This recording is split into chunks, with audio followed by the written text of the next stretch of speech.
Have you ever heard a story so chilling, so unsettling, that it stays with you long after you've heard it? Well, get ready, because today we're rediving into one of the most baffling and terrifying unsolved cases in history, the Hinterkaifeck murders. Picture this, it's March 1922, deep in the Bavarian countryside of Germany. The Gruber family lives on a remote farmstead called Hinterkaifeck. For days, the father, Andreas Gruber, had been telling neighbors about strange occurrences. He found a newspaper from Munich he'd never bought. He heard mysterious footsteps in the attic.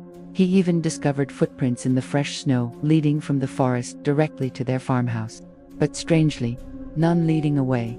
It was as if something, or someone, had entered their home and simply vanished. The family seemed to disappear for a few days.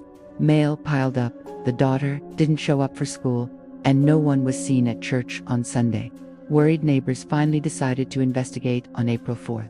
What they found was a scene of pure horror. Inside the barn, they discovered the bodies of Andreas Gruber, his wife Cecilia, their widowed daughter Victoria, and her 7-year-old daughter, also named Cecilia. They had all been brutally murdered, lured one by one into the barn, and bludgeoned to death with a mattock, a type of pickaxe. Inside the house, they found the bodies of the family's maid, Maria Baumgartner, and Victoria's 2-year-old son, Joseph. The initial investigation was a mess. Over 100 suspects were questioned over the years, including neighbors, traveling salesmen, and even former lovers, but no one was ever convicted. The motive was a complete mystery. Robbery didn't seem likely, as a large amount of money was found untouched in the house.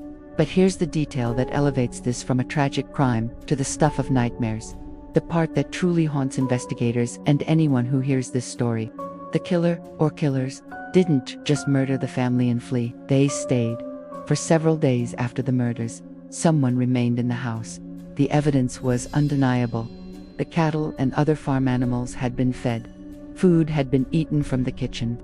Neighbors reported seeing smoke rising from the chimney. And perhaps most disturbingly, someone had been tending to the fire in the hearth. The killer lived among the bodies of their victims, going about daily chores as if nothing had happened. Think about that for a second. The sheer cold-blooded audacity to commit such a heinous act, and then calmly make a meal and feed the cows. What kind of person does that? The local community was, and still is, terrified. Some even believed the farm was haunted long before the murders. The farmstead was eventually demolished a year later, but the land remains empty. No one dares to build there. The mystery of who walked out of the forest that snowy night, what they did, and why they stayed, has never been solved. It's a chilling reminder that sometimes the most terrifying monsters are the ones we can't explain. What do you think happened at Hinterkaifeck? Let me know your theories in the comments below, and tell me which country's dark history you want me to explore next. Thanks for watching, and don't forget to like and subscribe for more deep dives into the unknown. Stay safe out there.